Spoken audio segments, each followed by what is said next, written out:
गुरु महाराज की जय। अखंड मंडलाकारं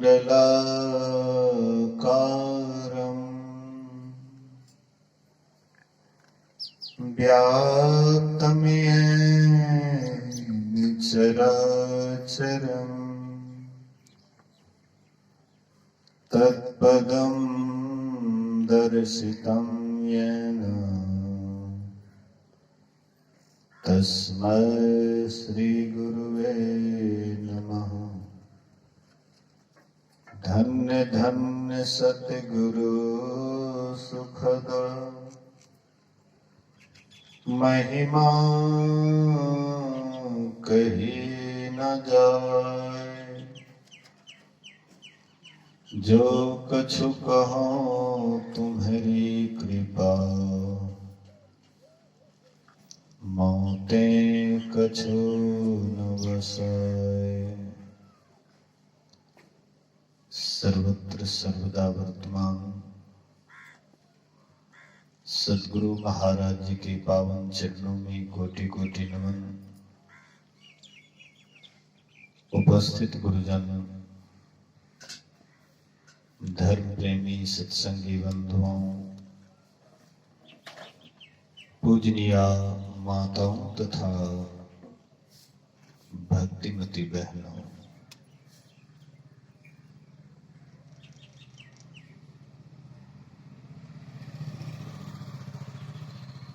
एक दिवसीय संतमत सत्संग मथुरा ग्राम में श्रद्धेय दिनेश बाबू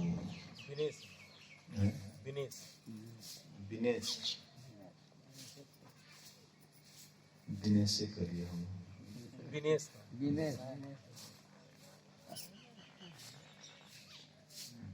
बाबू दिनेश बाबू के निवास स्थान पर हो रहा है। आइए एक छोटा सा भजन सुनते हैं और उसके बाद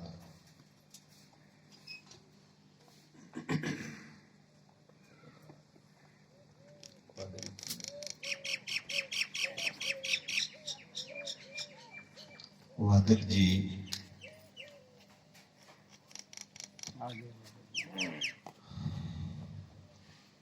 मैं आगे आगे गाऊंगा, आप लोग सब कोई पीछे से सहयोग देंगे।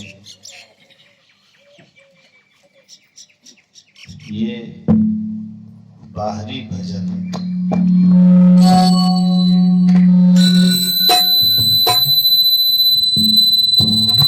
स्थिति को कम कीजिए। हेलो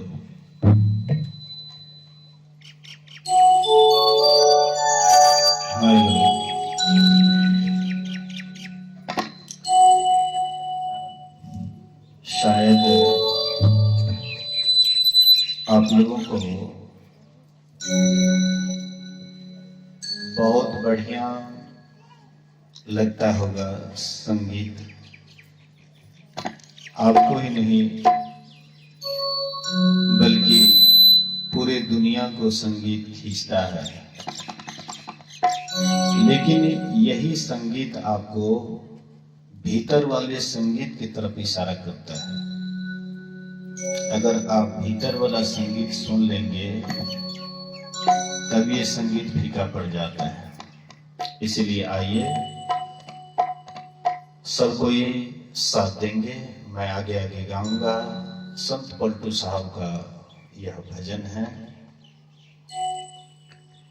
नहीं मुख राम गाओगे आगे दुख बड़ा पाओगे। नहीं राम गाओगे आगे दुख बड़ा पाओगे।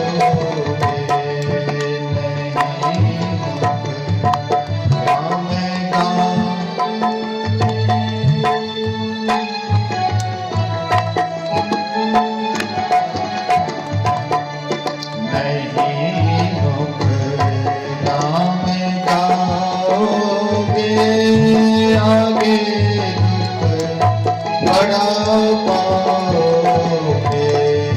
नहीं मुख नाम सवाल उठाइए।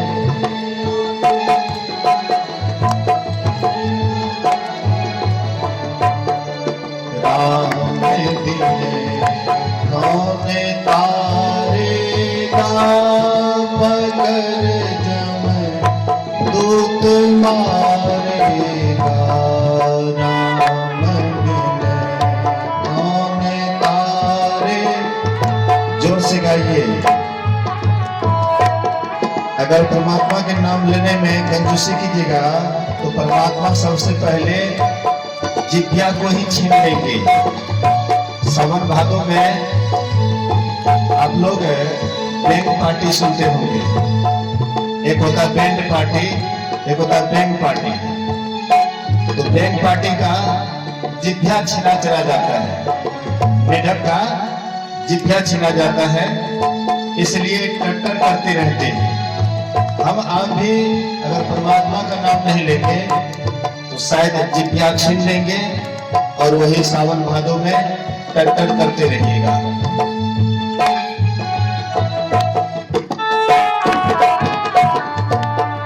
राम बिन कौन तारेगा पकड़ जम दूत मारेगा। राम बिन कौन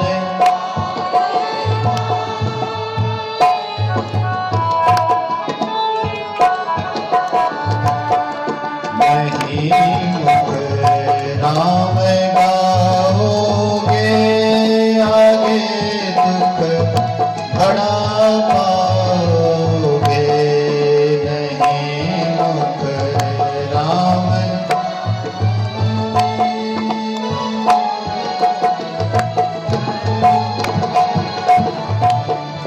कबो सत संग ना भूखे को नाही कछु दिन कबो सब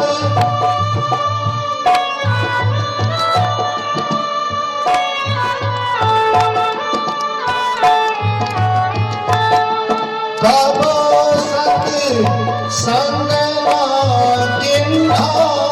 भूखे को नाही कछु दिन भूखे को नाही कछु दिन भूखे को नाही कछु दिन। माया मोह में झूले कुटुंब परिवार लगे भूले। माया मोह में झूले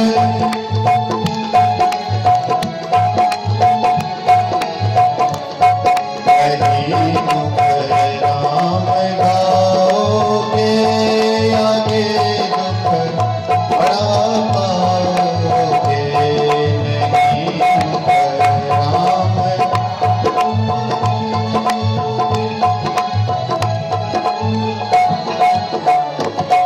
पूछा धर्म राज भाई बचन मुख नाही कही आए। पूछा धर्म राज भाई बचन मुख नाही कही आए। बचन मुख नाही कही आए। बचन मुख नाही कही आए। पलटू दास लखी रोया सुधर तन आई के भोला। पलटू दास लखी रोया सुधर तन आई के भोला। नहीं मुख राम गाओगे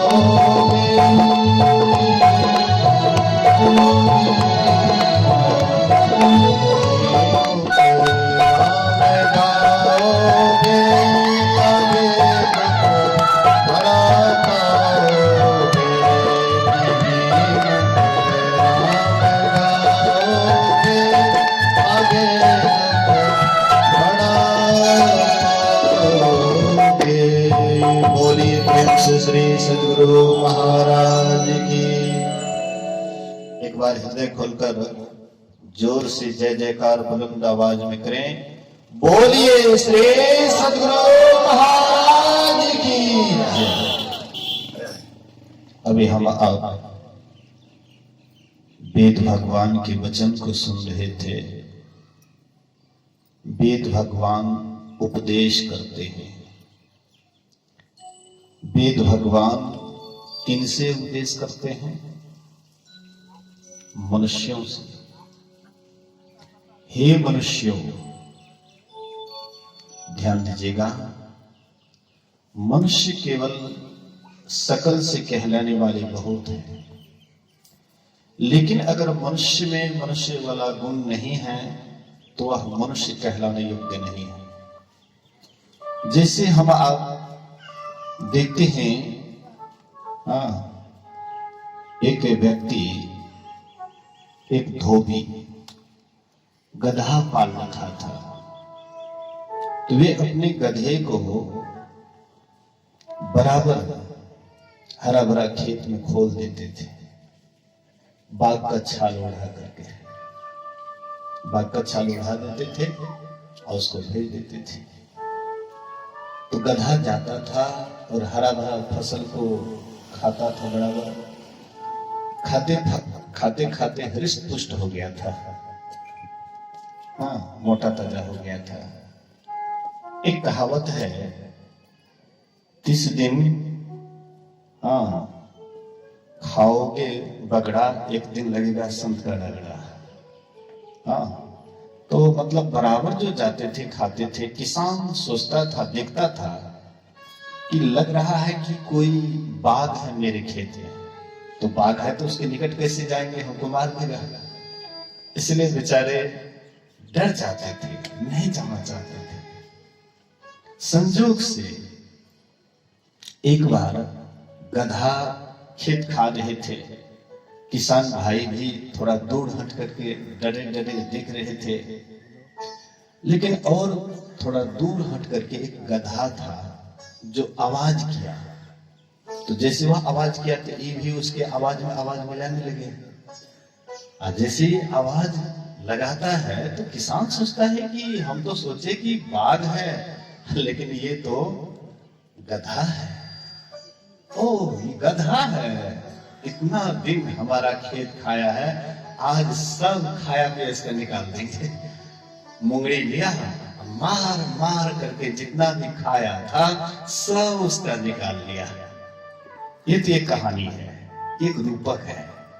अब यहाँ पर हम आप इसी तरह से मानव स्वरूपी छाल ओढ़ करके खेत खा रहे हैं, और यमराज भी देख रहा है कि ये बाघ है, मनुष्य है, सबसे प्राणियों में उच्च है, इसलिए महान है। लेकिन इनके महानता को जब नहीं देखते हैं, ये तो महान वाला शरीर पाया है, लेकिन ये तो दूसरी का खेत खा रहा है, अर्थात अच्छा कर्म नहीं कर रहा है, बुरा कर्म कर रहा है, अनाप शनाप कर्म कर रहा है, परमात्मा भक्ति से दूर है। तो वे भी एक दिन क्या करते हैं, आपका भी खाया पिया, जितना भी आप खाए पिए हैं सब असूल लेता है, ब्याज सहित। इसलिए महापुरुष कहते हैं, संत महापुरुष कहते हैं कि थोड़ा सा सावधान रहो। सोचो, थोड़ा सा मन में विचार करो कि तुम जो मनुष्य शरीर में आए हो, क्या मनुष्य वाला तुम में गुण है? मनुष्य वाला गुण क्या है? क्या कमाना, खाना, बाल बच्चे पैदा करना, घर गृहस्थी चलाना, बैंक बैलेंस करना, क्या यही मनुष्य वाला गुण है? हमारे महोदय जी बड़ा सुंदर उदाहरण, दो बड़ा सुंदर उदाहरण दिए कि इतना इतना कमाने के बाद भी उनकी कैसी गति हुई, क्या उनको परेशानी हुई? विचार कीजिए। हम आप भी क्या सोचते हैं कि हम लोगों के पास में ज्यादा आस्था हो जाएगा, ज्यादा ऐश आराम हो जाएगा, तो क्या हम शांति से रहेंगे? मैंने सुना है कि यही सहरसा में 1.25 करोड़ का एक व्यक्ति मकान बनाया, बड़ा सुंदर, बहुत अच्छा, बड़ा शौक से। लेकिन जब वो उसका बुढ़ापा आया, जब वे रोगग्रस्त हुए, उसके बाद जब लैट्रिन पेशाब का उसको ठिकाना नहीं रहता था, तो उसके पुत्र लोग सोचे कि इसको जो है ना थोड़ा सा अलग हटा दो, इतना सुंदर घर बना हुआ है, इसमें लैट्रिन पेशाब कर देता है। और जो बनाया था वही उसी को कहते कि ये इतना सुंदर घर में लैट्रिन पेशाब कर देता है, इसको बढ़िया से एक झोपड़ी बना दो। झोपड़ी बना दिए, अलग में। मरने के बाद दूर श्मशान में ले जाकर के जला दिए। क्या हुआ? क्या आपको मिला? कुछ मिला क्या? मानव तेरा गुण बड़ा, हे मनुष्य तुम्हारे अंदर में गुण की विशेषता है। अगर तुम्हारे अंदर में गुण नहीं है, केवल मनुष्य का खोल पहने हुए हो, तो कबीर साहब बड़े जोर से फटकार सुनाते हैं। खाए खुराका, पहन पोशाका, जमका बकड़ा पलता है। आवे जम जाती, तोड़े छाती, उससे क्यों नहीं डरता है? अरे जब जमराज आएंगे, तुम्हारे छाती के चिपाठी को तोड़ेंगे, तब तुम सचेत होगे, तब तुम सावधान होगे। उस समय में तुम क्या करोगे? अभी मौका मिला है, सुनहरा अवसर दिए हैं। परमात्मा ईश्वर दयालु, जो दया करने वाले हैं, हर एक जीव पर दया करने वाले हैं।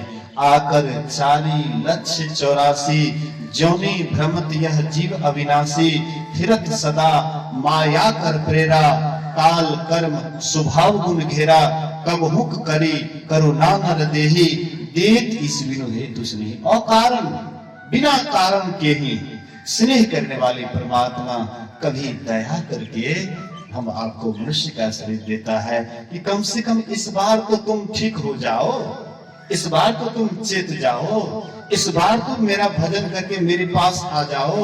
लेकिन हम आप थोड़ा सा भी उधर का ख्याल नहीं करते। महापुरुष कहते होश में आइए, थोड़ा सा सावधान हो जाइए। मोह ममता के दलदल में इतना मत फंस जाइए कि हम अपने परमात्मा को ही भूल जाएं, हम अपने मालिक को ही भूल जाएं।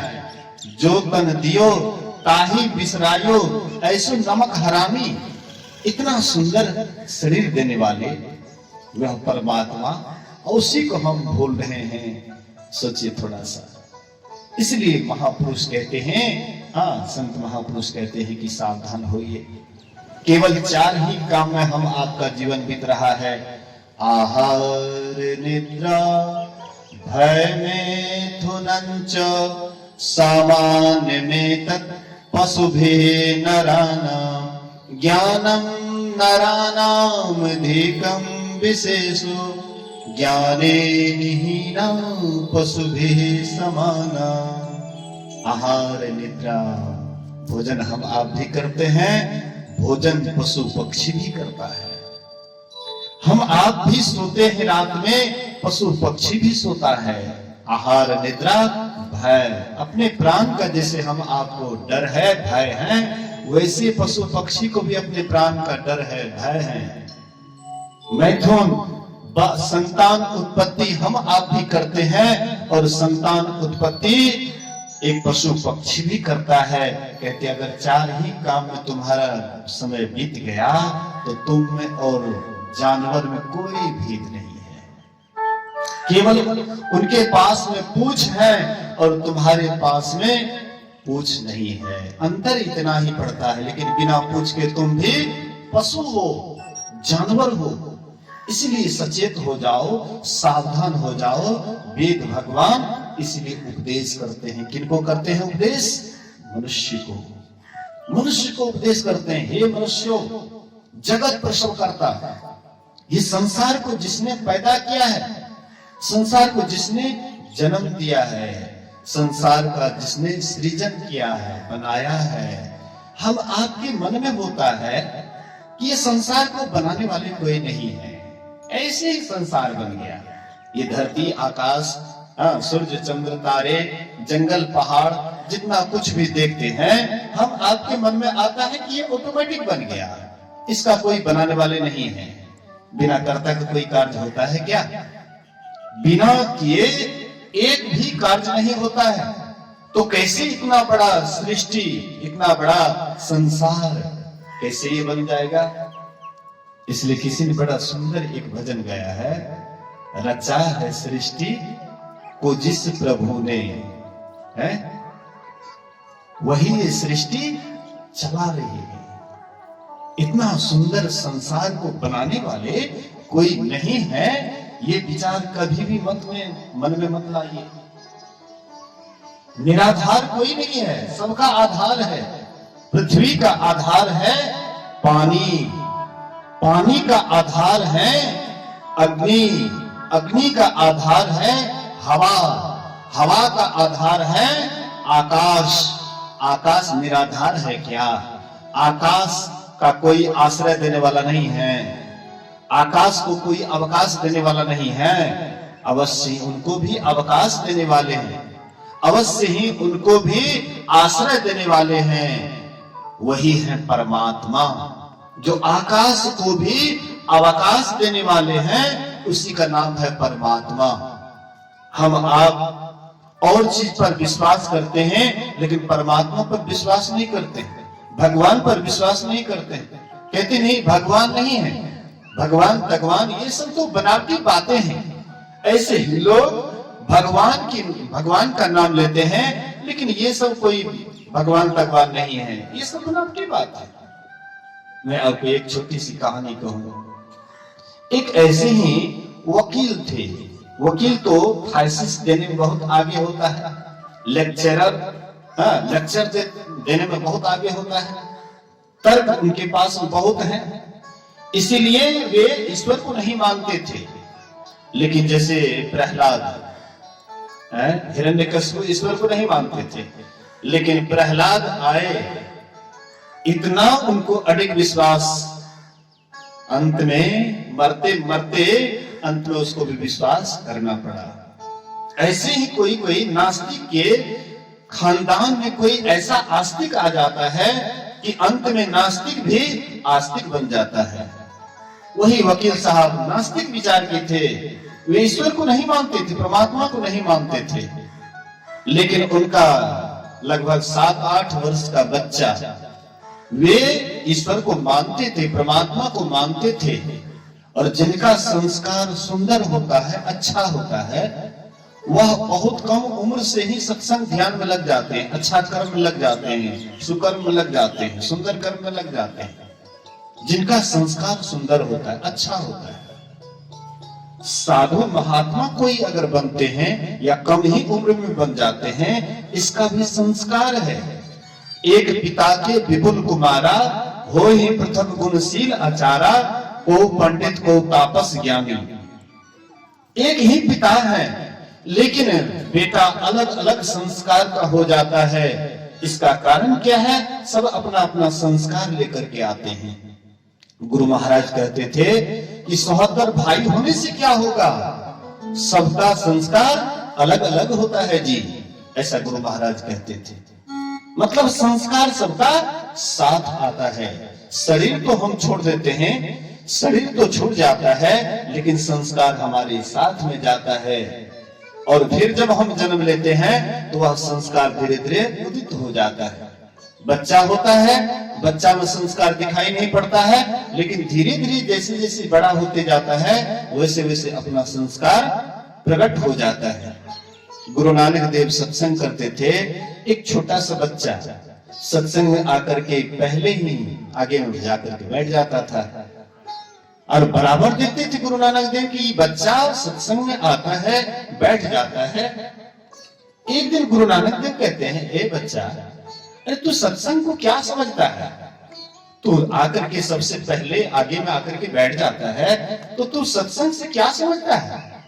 तो वह बच्चा कहता है कि गुरुदेव, मेरी माँ भोजन बनाती है, और जब भोजन बनाती है तो उस समय में वह पतली लकड़ी भी डालती है चूल्हा में, और मोटी लकड़ी भी डालती है। जो पतली लकड़ी होती है वह तो जल्दी जल जाता है, लेकिन मोटी लकड़ी देर से जलती है। मैंने सोचा कि शायद मैं भी पतली लकड़ी के समान हो, जो बड़े हैं, हाँ जवान हैं, बूढ़े हैं, वो देर से मरेंगे, और मैं तो पतली लकड़ी के समान हूँ, शायद मैं जल्दी मर जाऊंगा, इसीलिए मैं बराबर सत्संग में आता हूँ। बोलिए श्री सद्गुरु।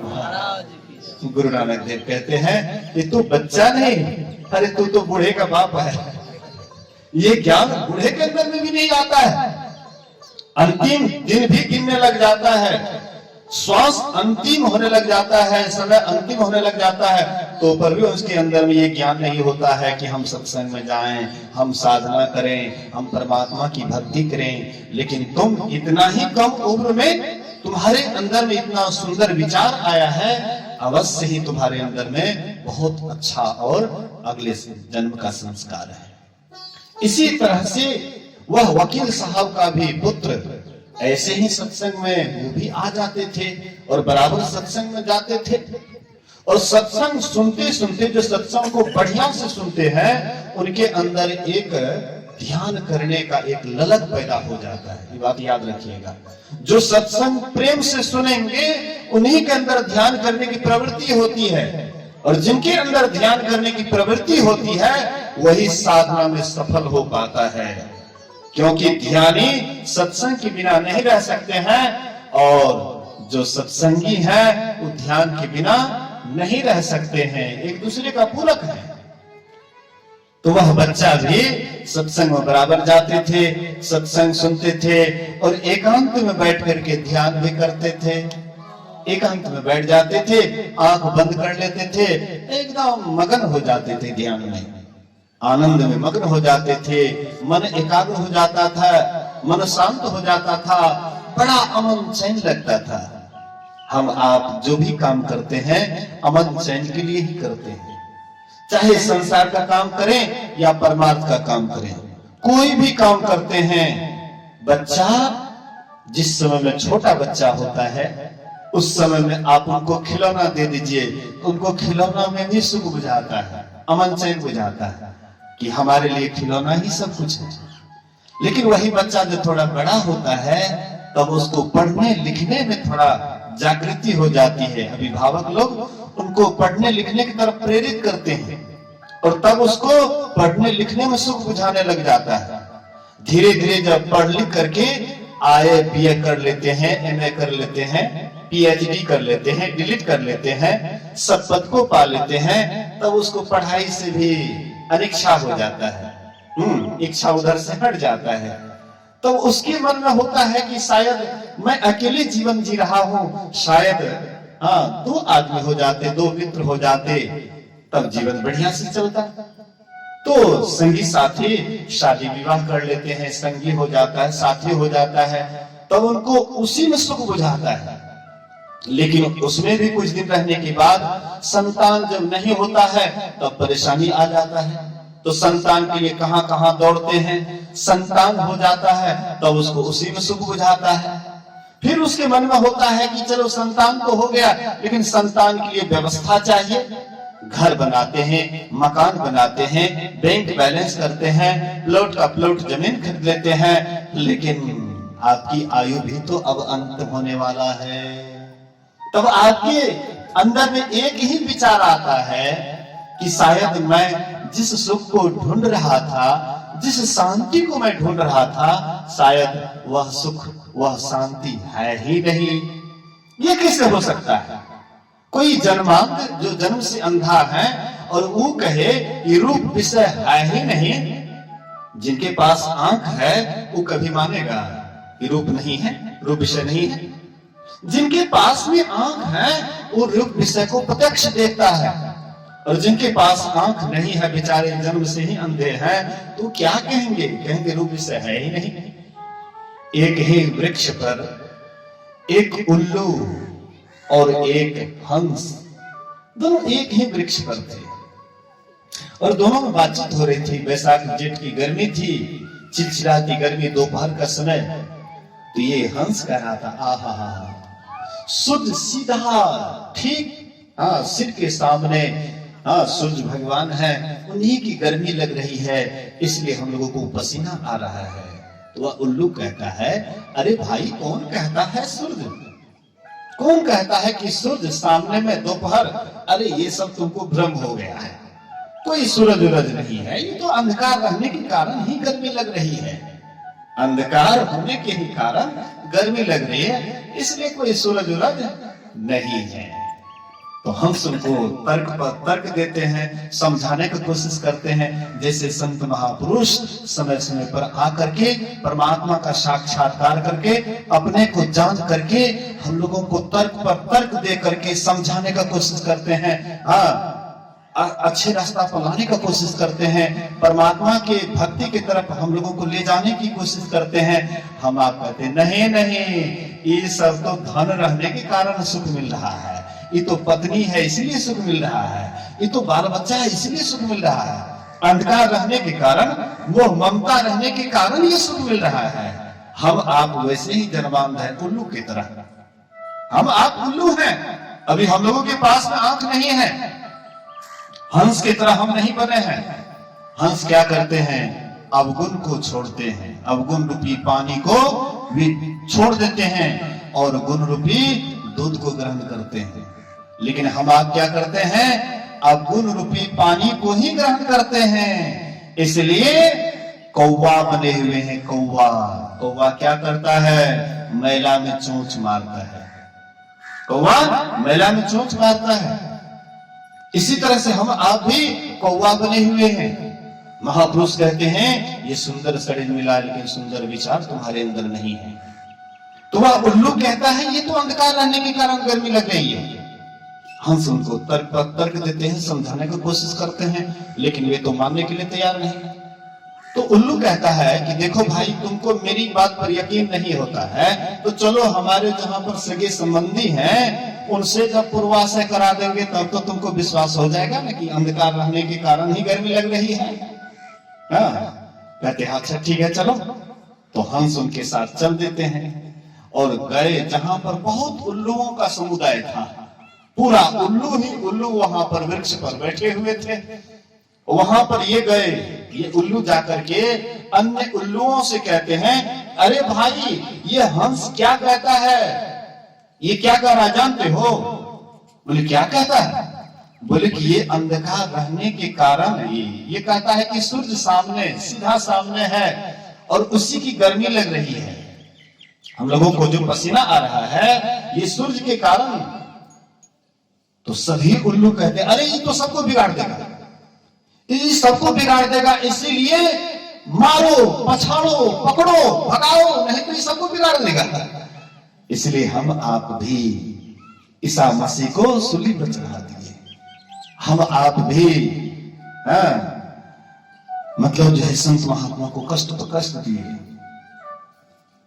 संत महापुरुष कहते हैं कि तुम जागो, तू ये सूर्य रहने के कारण, परमात्मा रूपी सूर्य रहने के कारण ये तुमको आभा लग रहा है, ये सुख का महसूस जो तुम्हें हो रहा है ये परमात्मा रूपी सूर्य होने के कारण।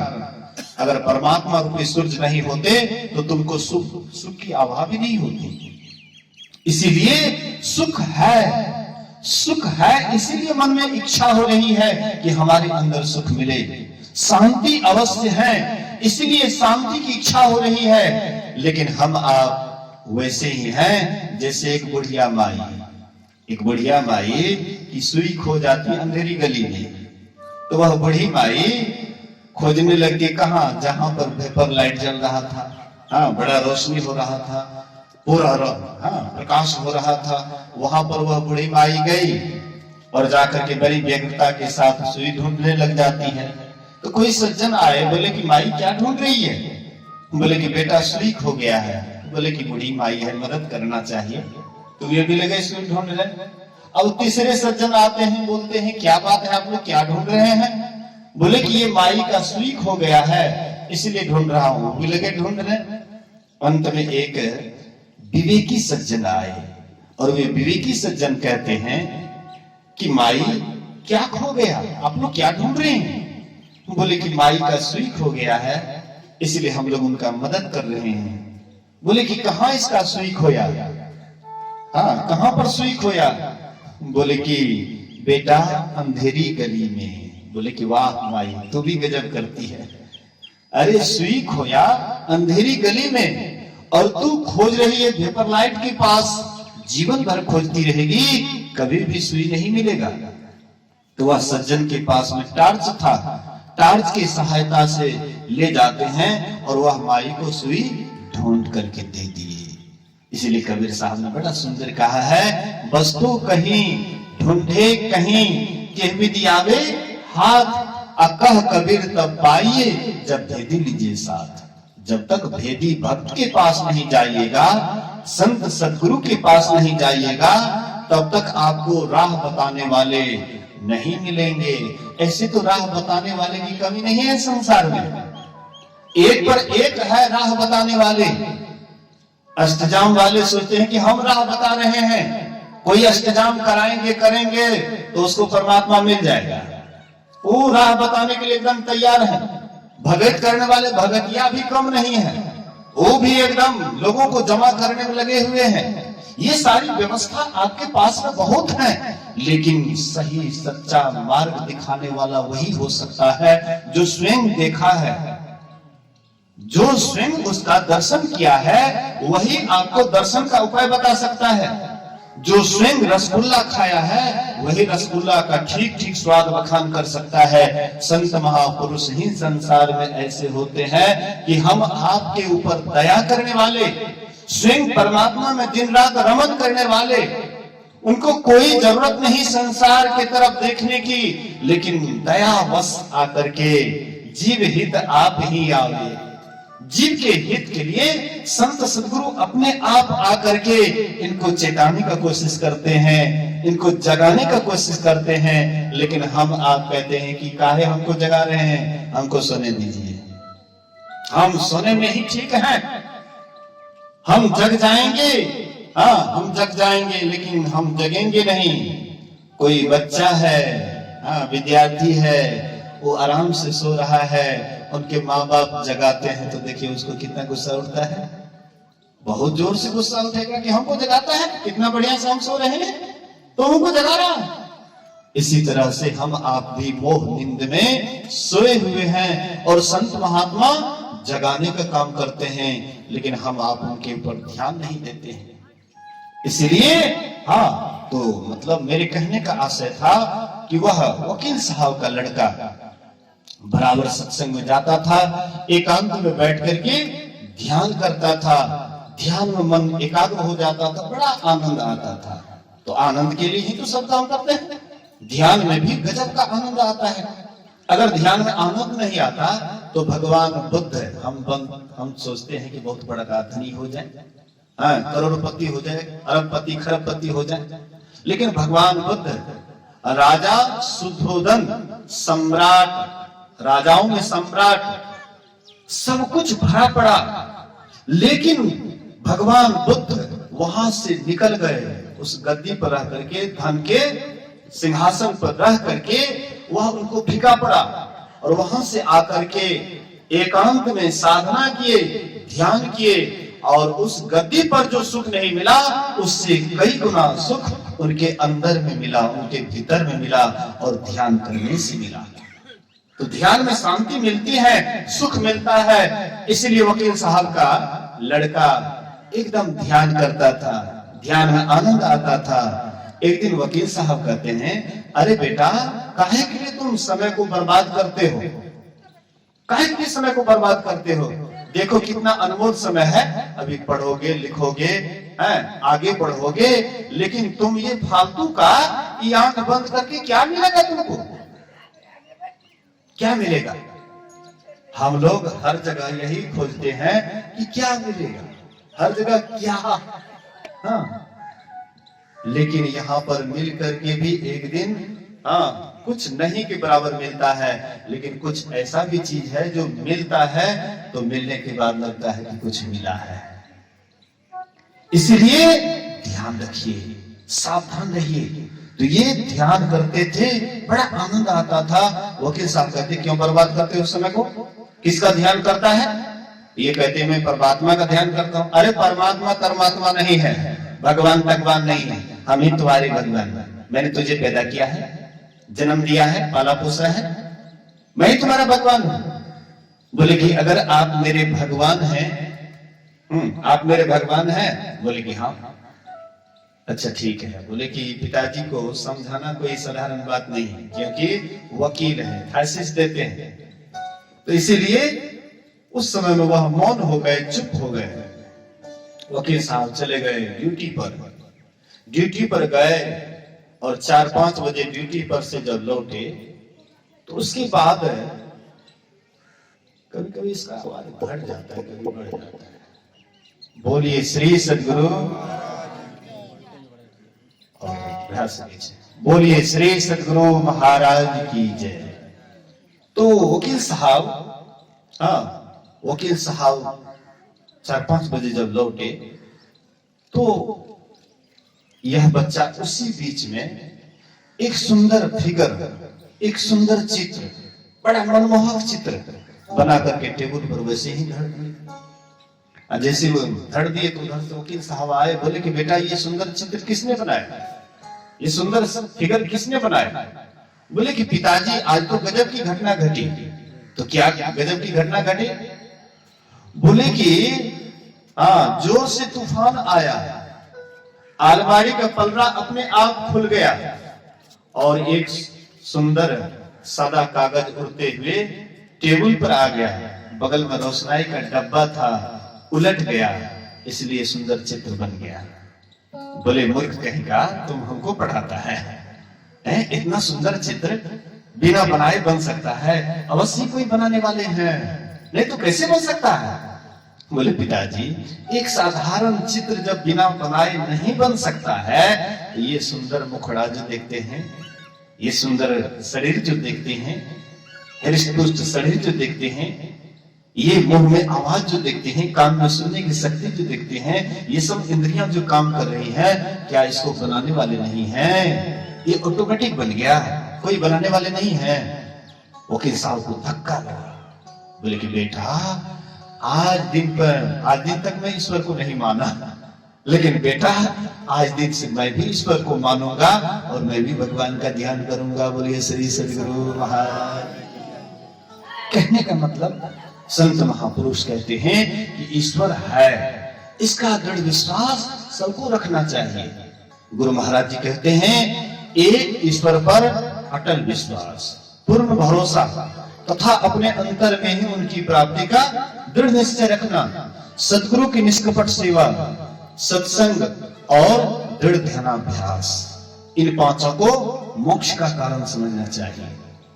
संत महात्मा कहते ईश्वर है, इसका विश्वास तो करना ही चाहिए, लेकिन इसके बाद वह ईश्वर मिलेंगे कहाँ, ये भी बढ़िया से सोच लेना चाहिए। नहीं तो ईश्वर के नाम पर आपका जीवन बर्बाद हो जाएगा, जीवन बीत जाएगा, लेकिन आपके जीवन में कोई प्रगति, भक्ति के नाम पर कोई प्रगति, भ्रम हो जाएगा कि हम भक्ति कर रहे हैं, लेकिन भक्ति के नाम पर भ्रम में आप दौड़ते रहिएगा, लेकिन मंजिल का पता नहीं लगेगा। ईश्वर एक है, ये तो बिल्कुल सही बात है, इसको मानने के लिए बहुत आदमी तैयार हैं, लेकिन वह ईश्वर के पास जाने का रास्ता भी एक है, इसको बहुत आदमी मानने के लिए तैयार नहीं होगा। कहेंगे नहीं, कोई रामों की भक्ति करते हैं, कोई कृष्णों की भक्ति करते हैं, कोई शिवों की भक्ति करते हैं, कोई दुर्गो काली की भक्ति करते हैं, ये तो अनेक रास्ते हैं। संत महापुरुष कहते हैं अनेक रास्ते नहीं है, अनेक उपाय है, अनेक नाम रूप हैं, लेकिन सबका झुकाव एक ही जगह होता है। हाँ, जैसे आप सहरसा स्टेशन पर जाने के लिए अनेक रास्ते से आप सहरसा स्टेशन पर आइएगा, उसके बाद गाड़ी एक ही मिलेगी और आराम से वहां पर बैठ करके आप दिल्ली, पंजाब या जहां जाना हो आराम से जाएंगे। इसी तरह से परमात्मा एक है, बिल्कुल सही बात है, लेकिन एक बिंदुता तक आने पर सबका एक ही रास्ता हो जाता है। इधर बाहरी जैसे हम आप शरीर का बहुत रंग बिरंग का कपड़े बदलते हैं, बहुत अपने जीवन में कई कपड़े पहनते हैं, कई कपड़े खोलते हैं, इसी तरह से परमात्मा भी कई रूप में आते हैं, कई शरीर में आते हैं। हम आप भी उसी का रूप है, हम आप भी उसी का स्वरूप हैं, हम में ईश्वर में कोई अंतर नहीं है। जो राम थे वही हम हैं, जो हम हैं वही राम हैं। दोनों में कोई भेद नहीं है। तो राम एक है, उसके पास जाने के लिए रास्ता भी एक है, और वह बाहर कहीं भी रास्ते नहीं है।